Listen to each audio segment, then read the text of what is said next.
Ignorance is bliss, nigga. No days off until we wealthy. Sorry, I'm so self-centered, it seems selfish. I'ma go and help myself before I'm helpless. Cause can't nobody rescue me. Escaping all my demons, now I feel just like a refugee. At war with myself, you know what bothers me? The fact that even if I win, I lose a part of me. Before I lay me down to sleep, my soul is not negotiable. All I know is C notes. I can be a vocal coach. If you rip my heart away, how the fuck I'm supposed to cope? How the fuck I'm supposed to keep my head up down this lonely road? No, I didn't cry when my dad died. My anger wouldn't let me shed a single tear for a stranger. Not now, not ever in life. You never supposed to say never, but I just said it twice. Am I supposed to take my cake and feed my mama's face? If so, what do I take to make my daughter's plate? How I'm supposed to ensure my kids' futures are bright? If I gotta pay my mama back for giving me life. I mean, even if I could, she couldn't give me no price. I've given mama all I had and it still doesn't suffice. I bought my mama a Benz, it cost me 50K cash. She told my brother she ain't want it, cause it ain't come with nav.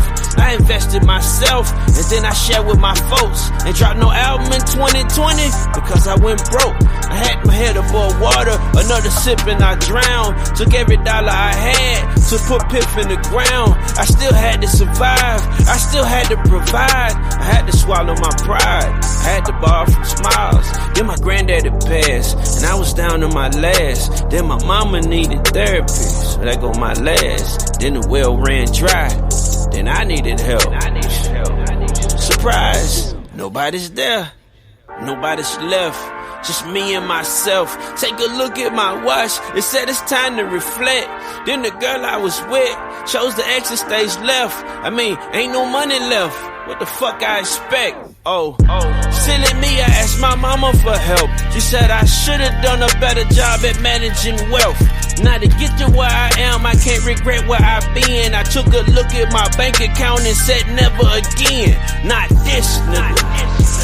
Them times I'm never gonna forget, nigga. Time I start thinking like a rich nigga. Don't look at me, I don't got shit to give you. You on your ass, I don't know what to tell you.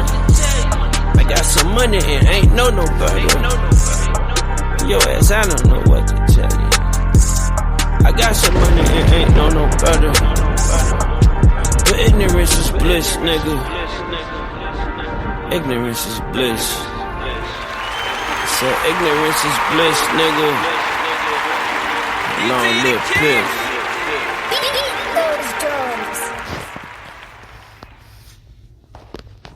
Lord, let me forgive. Never let me forget. Mic check. 1 2 1 2. You want beef with the king? What is you gonna do? This is another episode of Hood Tells the ConeHead coming to you live and direct. It's an early bird edition, and we're gonna talk about if you know, you know. One thing I'm learning about life as I continue my journey in life, 45 years going on 46, Lord's will, is that knowledge is definitely power. Knowledge and information is definitely key to controlling the universe and controlling the world, because the lack of knowledge, the people shall perish. And like I was just on the phone with my homeboy, stick to the script, and we were just talking about all kind of different topics and things like that. So, you know, we was talking about politics all the way down to street shit. And it was crazy because, like I was explaining to him, some of the things that's going on with this country right now has been set in place. Like, a lot of people don't know that Section 8 food stamps and all that stuff was stolen. Well, I know the food stamp program was stolen from the Black Panthers. A lot of people don't know that. The FBI, jail, or whoever the dude back in the day who was running the FBI, they basically was trying to eliminate any black leaders that could form the people and get the people to come together and work together as a people. You know what I'm saying? Because strength is in numbers. And so they called it the Black Messiah Project. So basically, like, Fred Hampton was assassinated because Fred Hampton didn't just unify blacks. He was a Black Panther, but he unified all races. He even went to the KKK. He went to the Puerto Ricans. He went to the Italians. He went to the Irish, and they was finna create a unit. They actually created this conglomerate with all these different ethnicity groups to work together against the government. So they had him taken out. Anytime we have a successful leader that can lead the people, they don't want them around us. So they either lock them up or they put them in or they kill them. And so we was talking about the political side. Like I was explaining to him, like Joe Biden ain't senile. He ain't losing his mind. That man had an agenda and he completed his agenda. He know he wasn't going to get reelected. Trump was going to kill that shit. Because y'all got to understand, this is the same man that told black people that if you don't vote for him, you're not black. And any black person who voted for that motherfucking cracker, y'all stupid as fuck.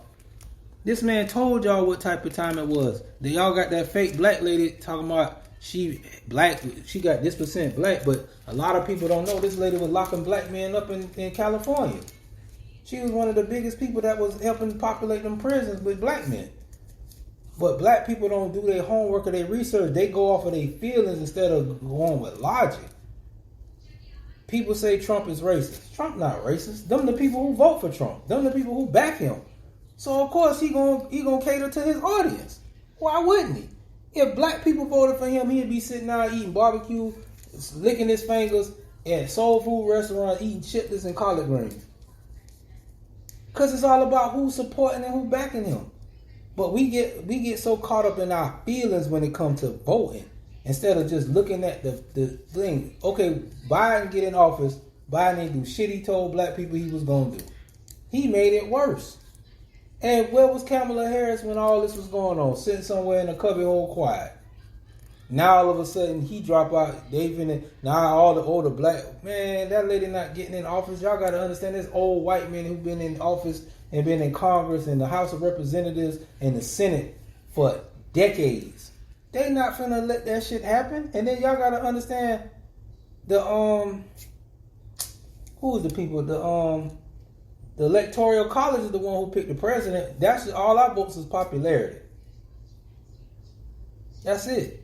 We learned this in school, elementary school. That the Electoral College is the one who picked the president, not us. Our votes is just popularity votes. Because when we vote, what changes? The only thing we need to vote on is the lower level, local and state. That's what affect us. That's what affect us. But if you know, you know. So we was talking about the politics side. We went from politics to the food stamp program and child support. And like I was explaining to him, Title 4D is a federally funded contract that the child support people work under. The guidelines of the program has nothing to do with people. It has nothing to do with children. And this is what people don't understand. I've done my research. It's case law where 6 women from Arizona sued the child support agency about money that was owed that they felt they was deserving of. And they ruled on this. And the ruling was as follows. Neither the child or children, custodial parents, have the right to that money because it's a federally funded contract. Child support was started January 4th, 1975. They implemented this for abandonment issues. All this stuff was preceded because of the simple fact that in the late 60s, they did an experiment in Techwood Apartments in Atlanta where they gave all in the different neighborhood in that housing development, which was a project. They gave them free living, free utilities. They gave them access to free food, health care, and cash. But what was the catch-22? You couldn't have a man in the home. This was already preordained. Lyndon B. Johnson backed these programs because it was to divide the black man and the black woman. Why you think when you and your baby mama or you and your baby daddy don't get along, or y'all break up, or y'all decide to part ways, it's never amicable. It's always a beef, and it's always an underlying issue. And the first thing another black woman to tell another black woman to do is go put them on child support. Because the whole cancerous thing was instilled in our people, especially our women, to divide us, to keep us separated. But nobody thinks like that. We work. Black people are so emotional. They work off of their emotions too much instead of just being logical. Why would the government give you all this free shit with nothing in return? And we ain't got to give you nothing back? We ain't got to do nothing for this? Just be in this area, like pay my rent $10 or my rent free? My utilities ain't up to $10 or $15 maybe free? I get cash assistance, I get food stamps, I get Medicaid for my kids, health care. But the catch-22 is I got to remove this black man out the home. Do y'all know all this shit was set in place? It was set in place for us to be how we are divided right now. Strength is in numbers. Why you think the Willie Lynch syndrome still exists in 2024? The slave masters pitted different colors of Negro against each other. Still to this day, you got light skin and dark skin beefing. 400-500 years later, we still beefing about color. But it's, if you know, you know. They put these programs in place for us to be divided. They didn't want us together. They know strength is in numbers. That's why they do what they do. And even with the drug dealer, like we was talking about that. A lot of drug dealers invested money in businesses, but I said, bro, what type of businesses were they investing in? Barbershops, beauty salons, bars, lounges, clubs, daycares, barbershops, car washes.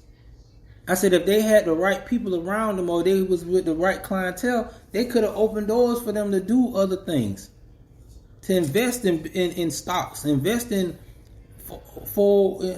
IOUs. Anyway, I forgot the name of that shit. But anyway, that's the whole thing. If you know, you know.